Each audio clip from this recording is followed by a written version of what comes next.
Hello dear students. आज हम लोक प्रशासन विषय के अंतर्गत बीए पार्ट द्वितीय में नीति आयोग के बारे में जानकारी प्राप्त करेंगे, जो कि आपको भारत में प्रशासनिक संस्थाएं, जो कि आपका फर्स्ट पेपर है, उसके अंतर्गत पढ़ाया जा रहा है। नीति आयोग से क्या मतलब है, इसका पूरा नाम क्या है? The national institutions for transforming India. National का एन, इंस्टीट्यूशन का आई, ट्रांसफॉर्मिंग का टी एंड इंडिया का आई, NITI, नीति आयोग। राष्ट्रीय भारत परिवर्तन संस्थान। ठीक है। जब हमारा देश आज़ाद हुआ तो हमने समाजवादी व्यवस्था को अपनाया, जो कि तत्कालीन सोवियत संघ से प्रभावित थी, जहां पर योजनाएं बना के उनको पूरे देश में लागू किया जाता था। इस प्रक्रिया को हमने भी लगातार अंजाम देते रहे। 1 जनवरी 2015 को योजना आयोग, जो कि इन पंचवर्षीय योजनाओं को संचालित करने के लिए जिम्मेदार था, उत्तरदायी था, के स्थान पर नीति आयोग का गठन किया गया। किसके द्वारा? केंद्रीय मंत्रिमंडल के एक संकल्प कार्यकारी प्रस्ताव के द्वारा। मुख्य उद्देश्य, मुख्य भावना जो इसके पीछे थी कि सहकारी संघवाद की भावना को बढ़ाते हुए केंद्र में इसको रखा गया, सहकारी संघवाद, कि अधिकतम शासन न्यूनतम सरकार, अधिकतम शासन न्यूनतम सरकार का जो कंसेप्ट है उसको पूरा किया जा सके। इस प्रकार नीति आयोग, जिसे कि हम कहते हैं राष्ट्रीय भारत परिवर्तन संस्थान, भारत सरकार द्वारा गठित एक नया संस्थान है, जिसे योजना आयोग के स्थान पर बनाया गया है। ये जो संस्थान है, सरकार के थिंक टैंक, सोचने की जो सारी शक्ति है, सभा के लिए जो सारी शक्ति है प्रस्तुत करने के लिए, वो सब जिम्मेदारी नीति आयोग को सौंपी गई है। इस प्रकार ये निर्देशात्मक और नीतिगत गतिशीलता प्रदान करेगा। नीति आयोग केंद्र और राज्य स्तरों पर सरकार को नीति के प्रमुख कारकों के संबंध में प्रासंगिक, महत्वपूर्ण तकनीकी परामर्श उपलब्ध कराएगा। ध्यान दें, नीति के प्रमुख, बस नीति में सारी बातें शामिल हो, सारे पक्ष शामिल हो जाते हैं, सभी विषय शामिल हो जाते हैं। उन सभी के ऊपर महत्वपूर्ण और तकनीकी परामर्श उपलब्ध कराने की जिम्मेदारी नीति आयोग को सौंपी गई है।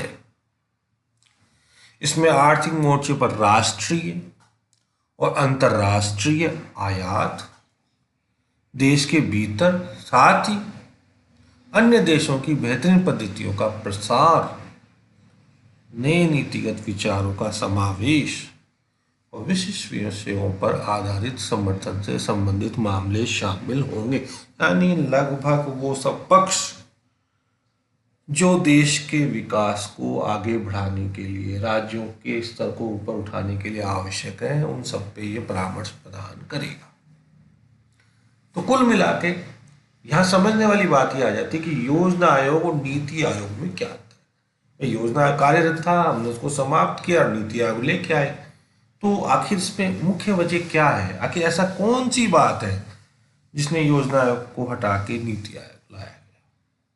तो मूलभूत जो अंतर है वो ये है कि जब योजना आयोग का अस्तित्व था तो योजनाएं केंद्र से राज्यों की तरफ जा रही थी, केंद्रीगत निर्णय लिया जाता था सर्वोच्च स्तर पर और उसको पूरे देश में लागू पंचवर्षीय की योजना में रूप में किया जाता था। अब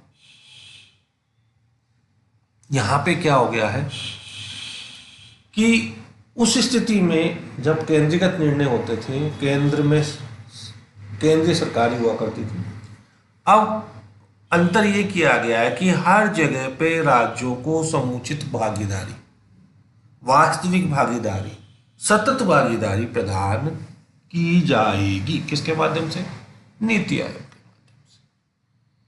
यानी नीति आयोग की कार्यशैली, नीति आयोग की संरचना इस तरह से बनाई गई है कि उसमें सभी राज्य सतत रूप से अपनी भागीदारी निभा पाएंगे। यानी स्पष्ट सी बात है कि योजना आयोग क्या हो गया था? अप्रासंगिक हो गया था। कैसे? अब इसको भी समझ लें। 65 वर्ष पुराना योजना आयोग 1950 में गठित हुआ था। अर्थव्यवस्था संरचना में तो प्रासंगिक था, लेकिन बीते कुछ वर्षों में पूर्ण रूप से प्रभावी ढंग से कार्य नहीं कर पा भारत विविधताओं वाला देश है और इसके जो राज्य है आर्थिक विकास के विभिन्न चरणों में सबका एक समान विकास नहीं हो रहा। कुछ राज्य आर्थिक दृष्टि से प्रगति बढ़ चुके हैं, कुछ राज्य पिछड़ गए हैं, कुछ बीच की स्थिति में रह गए हैं। यानी सभी राज्यों की अपनी अपनी कमजोरियां हैं, अपनी अपनी मजबूतियां हैं। आर्थिक नियोजन के लिए यानी जो पंचवर्षीय योजना के माध्यम से होता था उसको एक ही प्रारूप में सभी राज्यों में लागू नहीं किया जा सकता। यानी जिस राज्य की जैसी आवश्यकता है उसको उसी तरह के संसाधन, उसी तरह की सहायताएं प्रदान की जाए तो वो अपना विकास सही ढंग से कर सकता है। इन बातों को ध्यान में रखते हुए योजना आयोग अप्रासंगिक हो गया था। अब बात कर लेते हैं ये नीति आयोग और योजना आयोग में प्रमुख अंतर क्या है या क्या रहा। कि जो पहला जो पॉइंट ले लेते हैं अंतर के लिए, पहला कारक ले लेते हैं नियोजन। नीति आयोग नीचे से ऊपर जा रहा है, बॉटम अप अप्रोच, राज्यों की तरफ से केंद्र की तरफ, और राज्यों में भी जिलों से होता हुआ केंद्रीय स्तर की ओर जा रहा है। जबकि योजना आयोग में क्या था? ऊपर से नीचे योजना ऊपर बनती थी और नीचे लाके लागू किया जाता, टॉप डाउन अप्रोच। नियोजन के आधार पर अंतर हम समझ सकते हैं। वित्तीय शक्तियां, यह समझ लेने वाली बात है कि जो वित्तीय शक्तियां हैं वित्त मंत्रालय के पास है। नीति आयोग सलाहकारी संस्था के रूप में कार्य करेगा। वहीं वित्तीय शक्तियों का संकेंद्रण योजना आयोग के पास हो गया था और जिसका उपयोग राज्यों को अपनी शर्तें मनवाने के रूप में किया जाता था।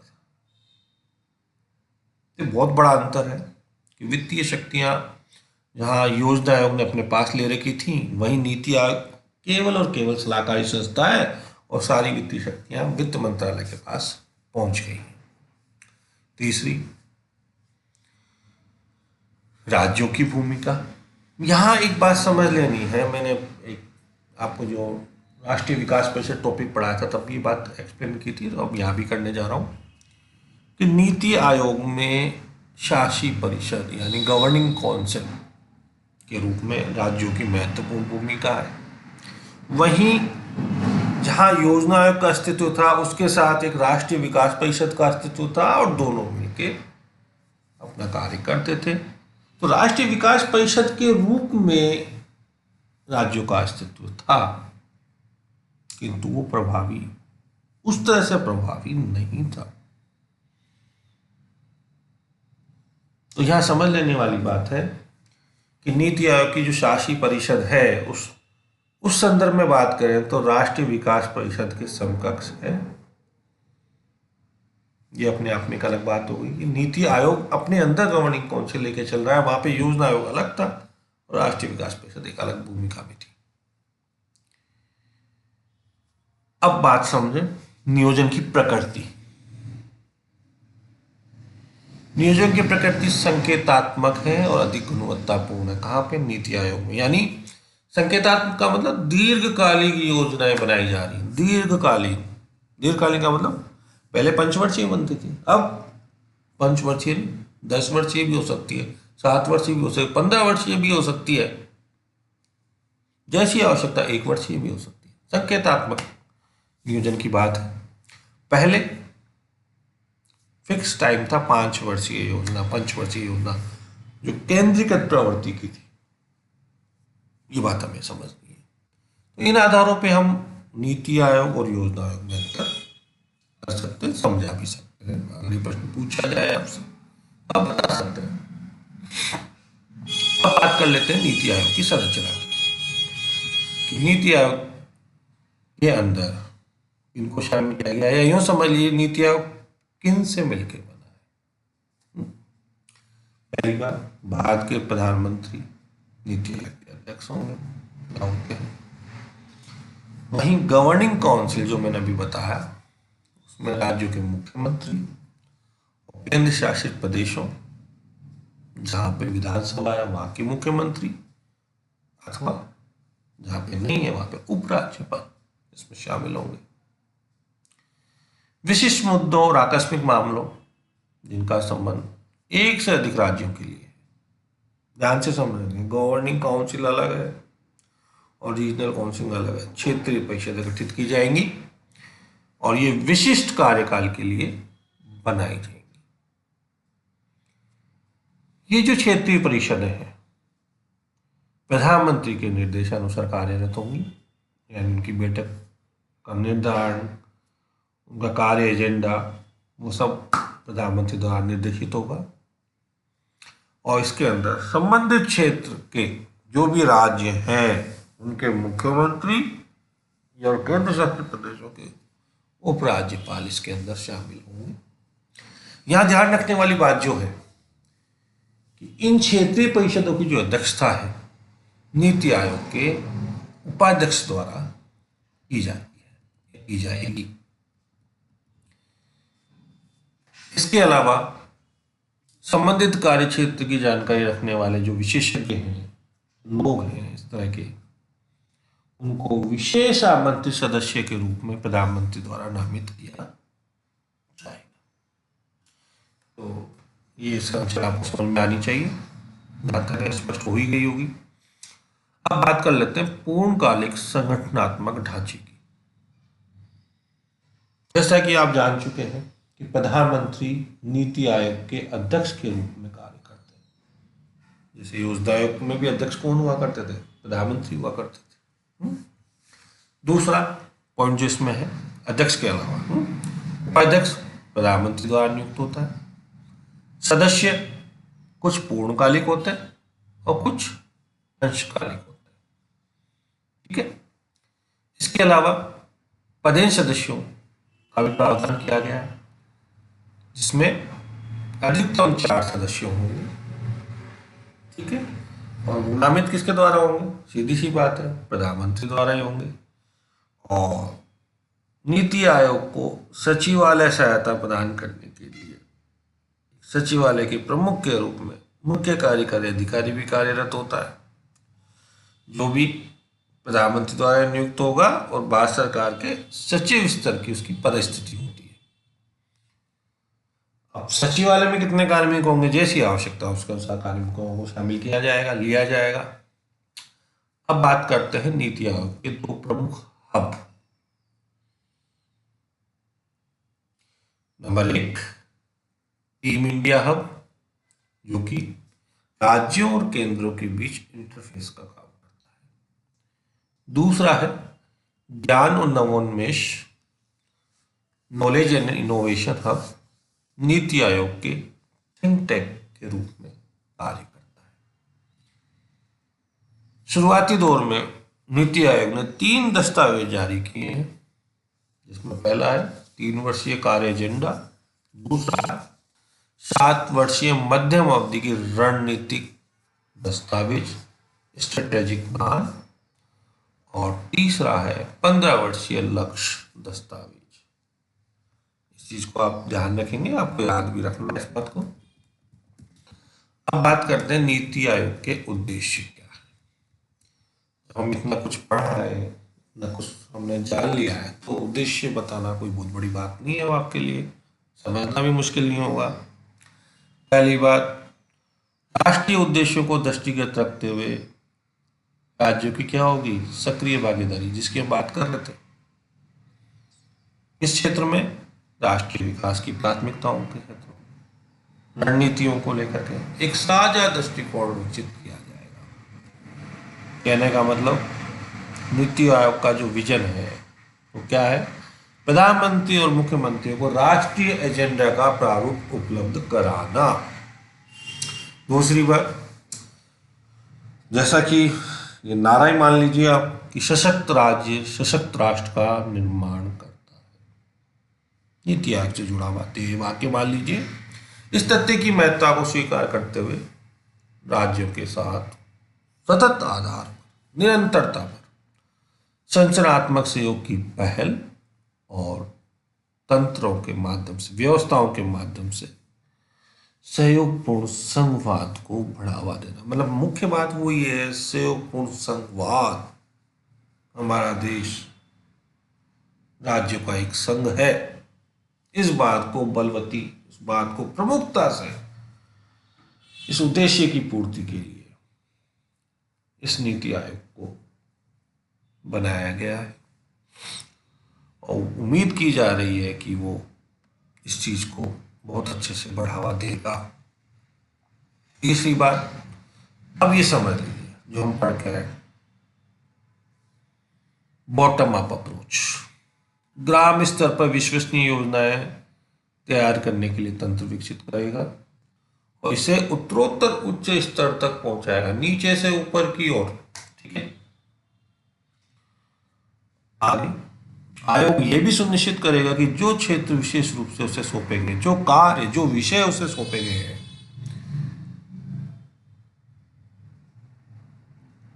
विशेष तौर पर आर्थिक और उसके अलावा राष्ट्रीय सुरक्षा के हितों से संबंधित मामलों पर विशेष परामर्श, विशेष योजनाएं इसके द्वारा प्रस्तुत की जाएंगी। हमारे समाज के ऐसे वर्ग जिन्हें आर्थिक प्रगति का लाभ नहीं मिल पाया, जो उस धारा से नहीं जुड़ पाए, मुख्य धारा विकास की, उससे उनको कैसे जोड़ा जाए, इस पे भी अपनी राय प्रस्तुत करेगा, योजनाएं प्रस्तुत करेगा। इसके अलावा रणनीति को दीर्घावधि के लिए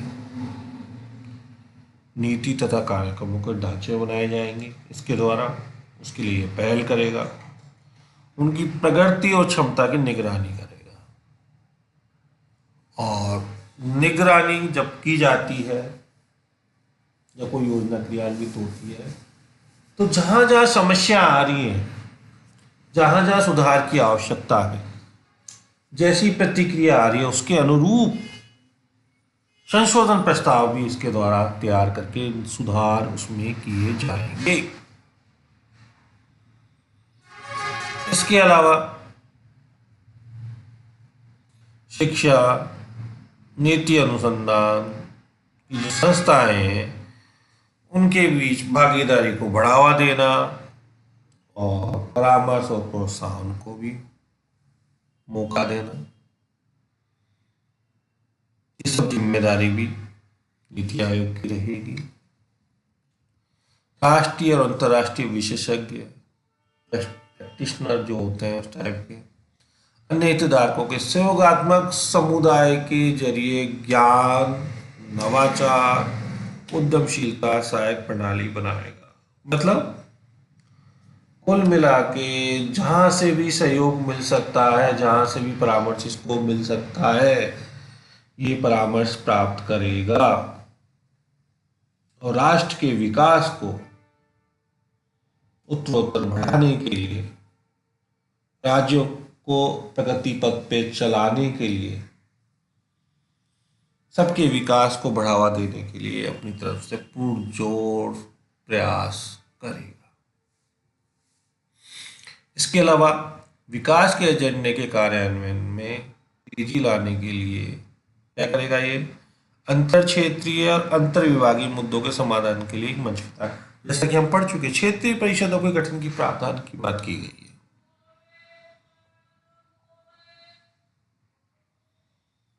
तो इस तरह से आवश्यक संसाधनों की पहचान करना, कार्यक्रम बनाना, उनको क्रियान्वित करना, निगरानी करना, ताकि जो सेवाएं प्रदान की जा रही है, जिन लक्ष्यों को, जिन उद्देश्यों को लेकर सेवाएं प्रदान करी जा रही हैं, उनको प्राप्त किया जा सके। साथ ही कार्यक्रमों और नीतियों के क्रियान्विति की सफलता के लिए जो आवश्यक प्रौद्योगिकी चाहिए, जो आवश्यक क्षमता चाहिए, उन सब का उन्नयन करने के लिए भी ये प्रयासरत रहेगा। उनको प्राप्त करने के लिए भी ये प्रयासरत रहेगा। तो इस प्रकार से ये प्रमुख उद्देश्य हैं। विभिन्न प्रकार की जो गतिविधियां राष्ट्रीय विकास के लिए आवश्यक है, जिस एजेंडे पे कार्यरत है, उसके लिए ये कार्य करेगा। इस प्रकार इन उद्देश्यों को ध्यान में रखते हुए हम नीति आयोग का महत्व भी समझ सकते हैं। पहली बात कि सहकारी संघवाद को बढ़ावा देने के लिए इसकी स्थापना की गई है। दूसरी बात, प्रतिस्पर्धात्मक संघवाद की नीति को बढ़ाने के लिए भी नीति आयोग सहयोग प्रदान करेगा। कैसे? इसके द्वारा सूचकांक विकसित किए जाएंगे, जो जिनके आधार पर राज्यों की कार्यप्रणाली का आकलन किया जाएगा और बेहतर प्रदर्शन करने पर उनको और प्रेरित किया जा सके, उसके लिए विशेष प्रयास किए जाएंगे। जैसे कि सूचकांक बनाए गए हैं, डिजिटल परिवर्तन सूचकांक, नवाचार सूचकांक, स्वास्थ्य सूचकांक, जिनको वार्षिक आधार पर हर बार परखा जाएगा। यानी नीति आयोग की वार्षिक रिपोर्ट में इन सब के बारे में बताया जाएगा। और निश्चित सी बात है, जैसा हम जानते हैं कि जो जितने अच्छी परफॉर्म करता है उतना ही आगे बढ़ेगा, उसको उतना ही ज्यादा सहयोग मिलेगा।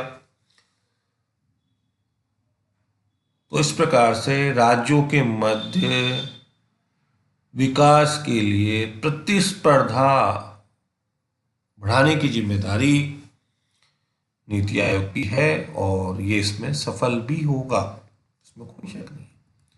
अगली बात, समावेशी विकास पर फोकस, सबको शामिल करते हैं। ठीक है, सबसे पहले 115 जिलों को इसमें शामिल किया गया है, एक विशेष पहल की गई है। इसके अलावा साक्ष्य आधारित नीति निर्माण, यानी प्राप्त आंकड़े जुटा करके 3 वर्षीय कार्य एजेंडा के आधार पर योजना निर्माण को इसमें प्रोत्साहन दिया गया है। आर्थिक सुधार की दिशा में भी कार्यरत है। ज्ञान और नवाचार केंद्र के रूप में भी कार्य करेगा, जिसमें नीति आयोग ने अटल इनोवेशन मिशन प्रारंभ किया है। संतुलित क्षेत्रीय विकास बहुत आवश्यक है, खासकर पूर्वोत्तर राज्यों को ध्यान में रखते हुए। इस फोरम की जो अध्यक्षता है, नीति फोरम बनाया गया है, उसकी अध्यक्षता कौन कर रहे हैं? नीति आयोग के उपाध्यक्ष द्वारा की जाती है। तो इस तरह से आप नीति आयोग के महत्व को समझ सकते हैं। अब जो मुख्य बात है, चूंकि एक नई संस्था है जो 2015 में बनी है, अभी कार्यरत हुई है, तो स्वाभाविक है कितनी ही हम योजना बनाएं, कितने ही हम कार्य एजेंडा तैयार करें, लेकिन जब हम उसको प्रायोगिक रूप से अपनाते हैं कार्य में लाते हैं तो समस्याएं उत्पन्न होती हैं, चुनौतियां सामने आती हैं। तो नीति आयोग के सामने बहुत सी चुनौतियां उपस्थित हुई और होंगी। पहली तो कार्यपालिक व्यापक, ये बात समझने वाली है। दूसरी बात, श्रमिक जो राज्य है उनका पक्ष,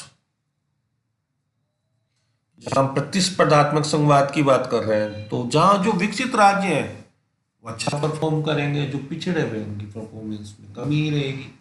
तो ये भी एक तनाव का मुद्दा बन सकती है जिसमें नीति आयोग को बहुत बड़ी पहल करने की आवश्यकता होगी। तीसरी बात जो योजना आयोग के लिए भी लागू थी, यहाँ भी है कि ये कार्यकारी प्रस्ताव के द्वारा स्थापित संस्था है, इसका कोई संवैधानिक प्रावधान नहीं, संवैधानिक संस्था नहीं है। तो स्वायत्तता की जहां बात आती है वहां थोड़ी परेशानी है। कहने का मतलब सरकारी हस्तक्षेप बहुत ज्यादा रहेगा, जो लक्ष्य है वो पूर्ण रूप से स्पष्ट नहीं है, समय लगेगा उन लक्ष्यों को निर्धारित करके हासिल करने में। सबसे बड़ी बात है कार्यान्वयन पर ही सीमित है, इसका जो फोकस है सिर्फ कार्यान्वयन तक है। तो यहाँ भी कमियां हैं जिसमें सुधार की आवश्यकता है। कुल मिला के हम ये कह सकते हैं कि नीति आयोग एक वो संस्था है जो सरकारी संवाद को बढ़ावा देगी, प्रतिस्पर्धात्मक संवाद के माध्यम से कार्यरत होगी और योजना आयोग और राष्ट्रीय विकास परिषद दोनों के जो कार्य हैं इसने अपने में समाहित कर लिया और उससे कुछ ज्यादा आगे बढ़ के ये कार्य करेगी। और आशा की जाती है कि नीति आयोग अपने उद्देश्यों में पूर्ण रूप से सफल हो। आज के लिए बच्चों इतना काफी है, इसको आप पढ़ें समझें। इस बार ये बड़े प्रश्न के रूप में आया था तो और इम्पोर्टेंट है, आगे भी आ सकता है, तो आप इसको अच्छे से तैयार करें।